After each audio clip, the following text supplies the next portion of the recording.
কাছাড় জেলার কাটিগড়ার জালালপুর দ্বিতীয় খণ্ডে প্রধানমন্ত্রী আবাস যোজনা প্রকল্পে জিও ট্যাগ প্রক্রিয়ায় ব্যাপক দুর্নীতির অভিযোগ তুলেছেন স্থানীয় গ্রামবাসীরা।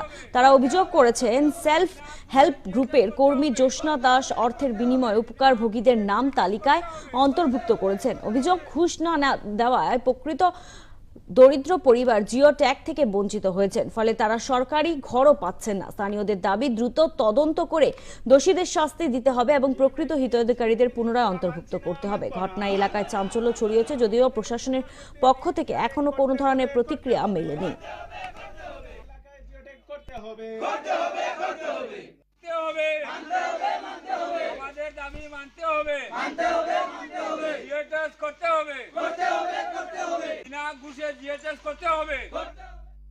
এখানে যে জিওটেক করছেন জ্যোৎস্না রানী দাস, এই জিওটেকটা আমরা যতটুকু বুঝছি, অরিজিনাল মানুষ যারা পয়সা দিতে পারছে তারা জিওটেক হয়েছে, পয়সার বিনিময়ে এখানে জিওটেক হয়েছে। আর যারা পয়সা দিতে পারছে না তারা কোনো জিওটেক হয়েছে না।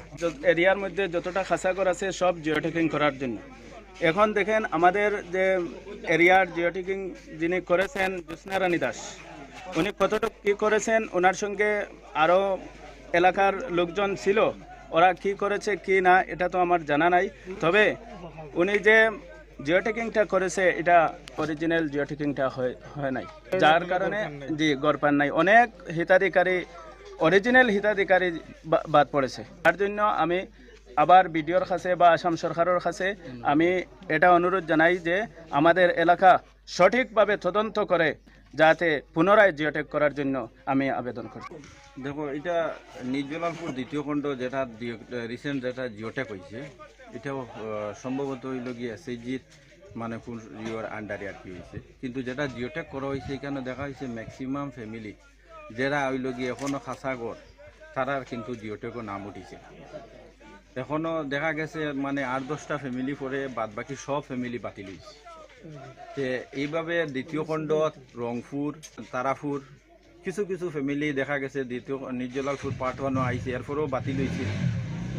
ফিরনগরও আইছে কিন্তু এরপরেও বাতিল হয়েছে। নিশ্চিন্তপুর আইছে, নিশ্চিন্তপুর জিপি রইল গিয়া এই জিপি এই গ্রামগুলাত মানে সবও আইছে না, প্রপারলি আইছে না। দেখা গেছে বেশিরভাগ আর কি যারা হিতাধিকারী, যারা প্রাপ্য, যারা আর কি মানে খাসাগর রয়েছে, এরার নাম উঠিছে না। জালালপুর পার্ট 2 আমার অভিযোগ হইল গিয়া গরিব মেহনতি মানুষ যে ফাওনদার হকিকতর এরা ভান না, এরা জিওটেক হইছে না, এরা কিতার লাগি হইছে না। তারা অর্থহীন মানুষ, তারা রেখেও গনেরও না। আর যারা গোনাত বিত্রি পয়সা করিয়ালা মানুষ তারা পায়।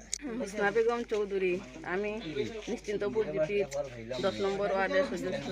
আমি এটাই চাই যে আমাদের ওখানে যেগুলা ইন্দিরাবাস বা দিয়ে পড়েছে ওইগুলা সব আবার জিওটেক করার লাগি, এটাই আমি সরকারের উপর অনুরোধ চাই। এখানে যে জিওটেক করছেন জ্যোৎস্না রানী দাস, এই জিওটেকটা আমরা যতটুকু